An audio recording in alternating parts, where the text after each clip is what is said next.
Good afternoon and welcome. My name is Chief James Fry with the Moscow Police Department. The last spelling of my name is F-R-Y. I'd like to introduce Moscow Police Captain Roger Lanier, Colonel Kedrick Wells of the Idaho State Police, University of Idaho President Scott Green, Dean of Students for the University of Idaho, Blaine Eccles, and Latah County Prosecutor Bill Thompson.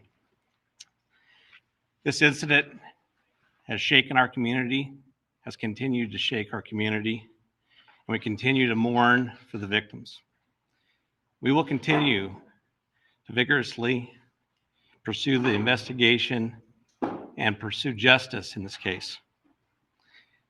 It is a complex and terrible crime, and it will take some time to resolve. Today, we want to clarify what we know and where we're at in this investigation. Our primary goal is public safety and to get a completion of this case and bring someone to justice. We continue to dedicate all the resources to this investigation. We've had 646 tips received, and all will be processed, vetted, investigated, and cleared. We've done over 90 interviews in this case so far, and the Moscow Police Department is utilizing the assistance from the Idaho State Police, the Federal Bureau of Investigation, and Latah County Sheriff's Office. The personnel that has been assigned to this from the Moscow Police Department is 4 detectives, 24 officers, and 5 support staff. Federal Bureau of Investigators, we have 22 investigators in Moscow, 20 additional are assigned and located in the Treasure Valley, Salt Lake City, Utah, and West Virginia. We have 2 behavior analysis individuals from the Federal Bureau of Investigation. For the Idaho State Police, we have 20 investigators, a public information officer, ISP forensic services, and a crime scene team. We have 15 uniformed troopers to assist our community to help provide the additional resources for our patrols. Detectives are looking to develop any content that would help us in this event. Anyone who has observed any notable behavior or has any video surveillance or can provide relevant information about these murders, please call our tip line at 208-883-7180. Or you can email the tip line and that is tipline@ci.moscow.id.us. At this time, I would like to introduce Captain Lanier to give you some additional information.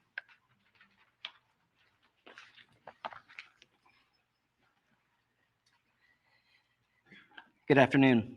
My name is Roger Lanier. I'm a captain over the Operations Division for the Moscow Police Department. My last name is spelled Lanier. I just want to first state that this tragic murder has shaken the community.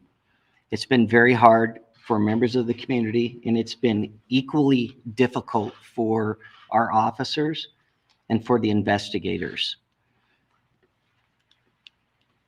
We will continue to put all of our resources towards investigating and bringing this to a resolution. Here's what we've determined so far. On the evening of November 12th, Kaylee Gonsalves and Madison Morgan were at a local bar and were later at a food truck in downtown Moscow. They arrived home at approximately 1:45 a.m. on the morning of November 13th. Ethan Chapin and Xana Kernodle were at the Sigma Chi house before also arriving home at approximately 1:45 a.m. 2 surviving roommates were also out in the community, and they returned home at approximately 1 a.m. and did not wake up until later that morning. On the morning of November 13th at 11:58 a.m., a 911 call was placed to the Whitcomb Dispatch Center reporting an unconscious person. The call originated from inside the residence and was made from the phone of one of the surviving roommates. Moscow Police Department officers responded and located 4 victims, 2 on the 2nd floor and 2 on the 3rd floor. The Latah County coroners conducted autopsies, and detectives have been provided with the results of those autopsies. We know that the autopsies confirmed the identity of the 4 victims, determined the cause and manner of death as a homicide by stabbing, and determined that it was likely all 4 victims who were asleep during the attack. Some of the victims had defensive wounds, and each victim was stabbed multiple times. There was no sign of sexual assault. Investigators have determined 2 areas of interest within the city and have provided maps which are on our Facebook page and on our website. And these are areas that they have canvassed for additional surveillance video and tips, and have contacted several residents in the areas. The areas are generally south of Taylor Avenue to Palouse River Drive and west of Highway 95. Detectives have also canvassed several other neighborhoods looking for evidence, looking for additional surveillance video, and contacting residents and speaking to them to see if they may have heard or seen something. I want to address several areas of speculation, conjecture, and misinformation that has circulated on social media platforms and otherwise. We do not believe the following individuals are involved in this crime: the 2 surviving roommates, a male seen at the grub truck food vendor downtown, specifically wearing a white hoodie, a private party who provided rides home to Kaylee and Madison in the early morning hour of November 13th. Additionally, the identity of the 911 caller and the 911 call have not been released, so any information out there is speculation about that. Investigators are aware that multiple phone calls from Madison and Kaylee's phone were made to a male subject. Any online reports stating that the victims had been tied and gagged are not accurate. Detectives seized the contents of 3 dumpsters on King Road and searched those dumpsters in an effort to find additional evidence, but nothing of note was discovered. Early in the investigation, local businesses were canvassed in an effort to see if any fixed blade type knives may have recently been purchased. And currently, there are no suspects in custody, and we have not located a weapon. I want to assure you that every investigator involved will continue to put all of their resources and all of our partner agencies' resources into continuing this investigation. We do appreciate the community support. We understand how stressful it is, and we will continue to work through this situation. At this time, I would like to turn the mic over to Colonel Wills from the Idaho State Police.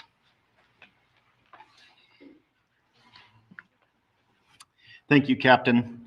My name is Kedrick Wills, Kedrickwills, and I serve as the Director of the Idaho State Police. And I appreciate your attendance this afternoon as we talk about this horrific, horrific crime. The murders of Ethan, Xana, Madison, and Kaylee are a tragic loss to all of us. Nothing we can do will bring back these young lives. But we have an absolute commitment to working together to solve these senseless murders. And the way that we know how to do that is partnerships. And our partnership with the Moscow Police Department, with the Idaho State Police, the Federal Bureau of Investigation, and the University of Idaho to bring this issue to a conclusion and bring this to justice is absolute. We continue with Idaho State Police resources here on the ground in Moscow and throughout Idaho. Whatever the needs are, that's what we want to do. And the chief spoke about the Idaho State Police resources that are here. And he spoke about patrol resources, and we have those uniformed troopers here in Moscow and on the campus of the University of Idaho to help people to feel safe and to provide that security to the people that are here, both in the student body as well as in the community at large. And we will continue to do that as long as is necessary throughout this time. In addition, that's in addition to our forensics team that was here, in addition to our investigative team and all the other state police resources. We know that people want answers. We want answers too. As was already mentioned, this is really, really difficult for those investigators, those dedicated professionals who are investigating this crime.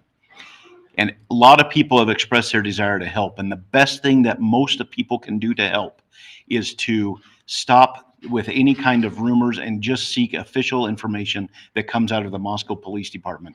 Anything that we have that we can share from a law enforcement perspective, we will be sharing just as soon as we can, because that's how we think that we can get this to conclusion. Please rely on official sources of information, and please be patient. I understand that everybody wishes that this was solved already, but these things take time. It takes time to work through. You heard the stats of all the tips and everything, the interviews and everything that's been done. This takes time for our investigators to work through.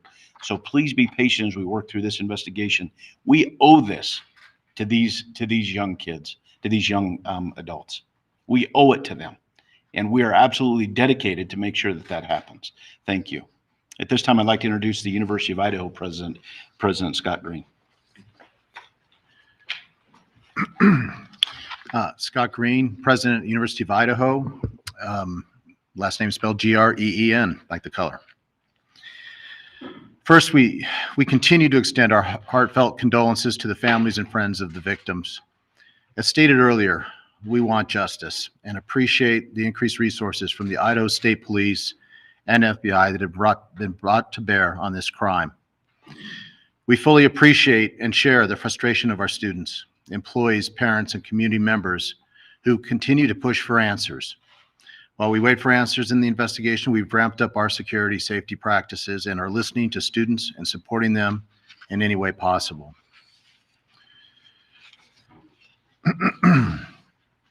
The University of Idaho's primary focus now is on supporting our students and working to meet their varied needs.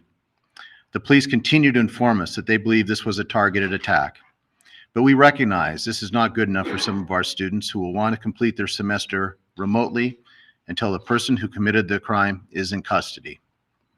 We are also hearing that some students want to be back on campus and in Moscow because they gain comfort from the structure of classes and being with their friends and professors. All reactions and feelings are valid, and we all process these tragedies differently. We're asking instructors to plan for both sets of students as we finish the semester. We will be communicating decisions early this week so that families can discuss and plan their individual response over the Thanksgiving break. We learned a lot during COVID, and we have many course delivery options our faculty can deploy to meet student needs. Student and employee safety remain our priority. We have increased security patrols on campus since we were notified of this off-campus incident. We have also benefited from increased Idaho State Police presence on our campus, which we are grateful for. They have been a very visible force, and they will continue this dedicated presence on our campus into the foreseeable future. Importantly, they have also assigned resources to the community since this crime occurred off campus. In addition to the campus-wide precautions being taken, we offer the following safety and security features in our residence halls. We will continue our Safe Walk, available 24 hours a day, 7 days a week. All residence halls are locked 24 hours a day and only accessible by students that live in the building. All guests must be accompanied by a resident of the building. Each residential community has a dedicated resident assistant staff and a live-in full-time resident director to help ensure a safe environment. Every evening, there are resident assistants that are on duty to perform safety and security rounds in their area, including during fall break. Housing and resident life always has at least 2 full-time staff members that are on call to provide support and emergency response 24 hours a day, including over the fall break. And our Learning Center Information Desk Living and Learning Center Information Desk is open 24 hours a day and will be open all of fall break for our students' needs. While we certainly hope there is a swift closure with the arrest of whoever is responsible for this crime, we must also be prepared for all the possibilities, including a lengthy investigation. We must balance safety concerns and the need to grieve, along with the long-term needs of our students and our employees. We're making security our top priority. We are also planning for the very real possibility that some students aren't comfortable returning to campus. We will do our best to meet the needs of all students. Our faculty is working hard over the break to consider alternative delivery methods. We will also continue making counseling services available for all our students and employees as we process our grief. The care and concern for our Vandal family is our primary role, and we take that very seriously. We are a Vandal family. Nothing means more to us than family. And I'd also like to just thank all those for the great outpouring of support we've received from the nation. It's been incredible time, and all those who stand in solidarity with us, just know it means a great deal to us. Thank you.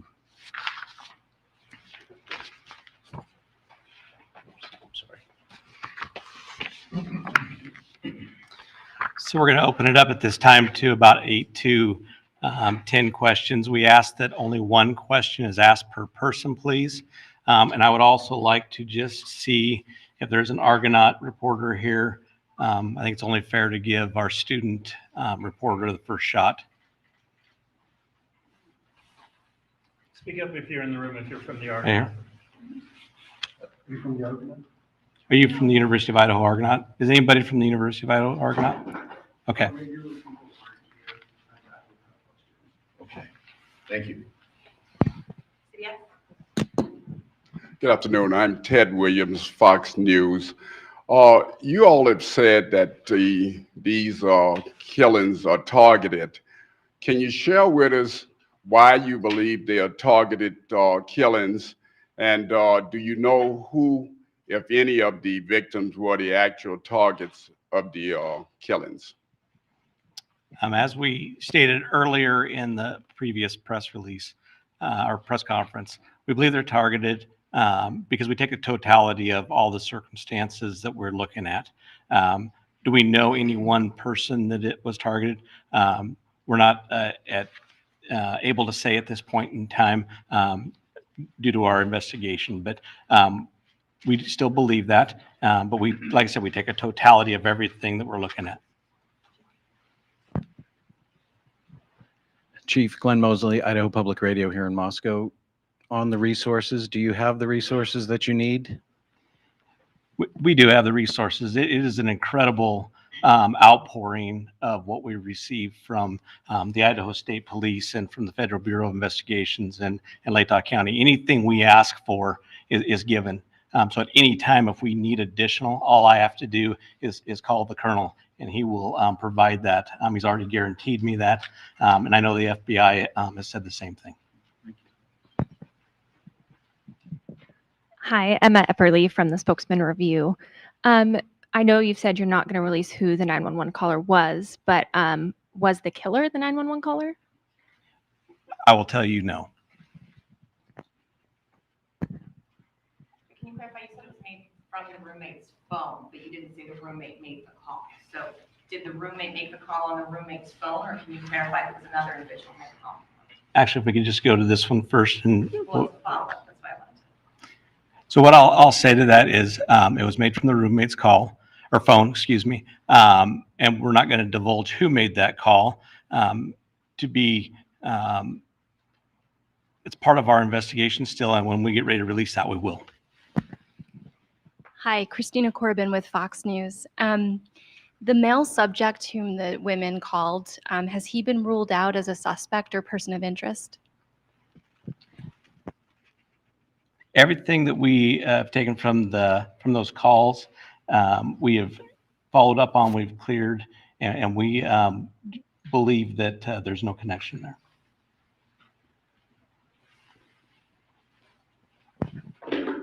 Gotti Schwartz, NBC News. Just following up on the 911 call, you said that you don't believe that's the killer. Can you conclusively rule out the person that called 911 from inside the home as a suspect in this case?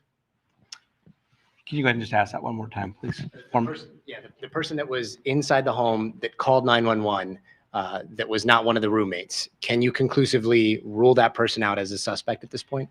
I don't think I said that it wasn't one of the roommates. I said that it was used with the roommate's phone. I believe somebody asked if that was the killer, and you said no. No, that's correct. Was there someone there other than the two roommates when police responded to the home? So will you clarify that for me? You're not confirming a roommate called 911, but you used the roommate's phone. So was there someone else at the home other than those two roommates? There was other friends that had arrived at the location. How many? And whoever made the call. Honestly, I'm not quite sure at this time, to be quite honest.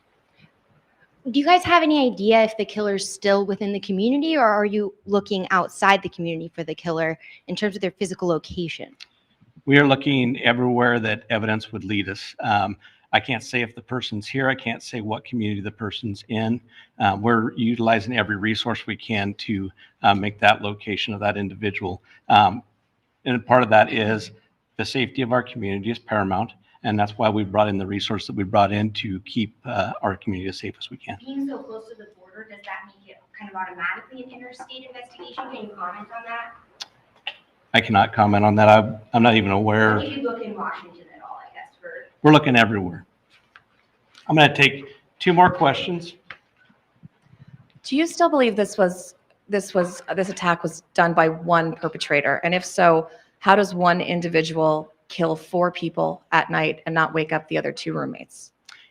Our investigation will continue to look at all avenues of that investigation. I cannot disclose any of that information. I don't even know that information at this point in time, and that's why we're continuing to investigate. You don't know how this happened without the other 2 roommates hearing it or waking up or noticing? We do not. One more question. Hi, Angela Palermo, Idaho Statesman. In the press release yesterday, you confirmed that the victims were found on the 2nd and 3rd floors of the home. Can you say which of the victims were found where? I'm not going to go ahead and disclose that information. They were found on the 2nd and 3rd floor. And that's as far as we're going to go with that part of the investigation too, because all those key pieces do come to play later. So we do thank you. We thank you for meeting with us. We thank you for helping get information out. And I can assure you, we will continue to work hard. We will continue to do everything we can to solve this. So thank you. This is related to any animal mutilation. Let me show you the toxicology report. This person will strike again. In terms of etymology, do you think the victims might be connected?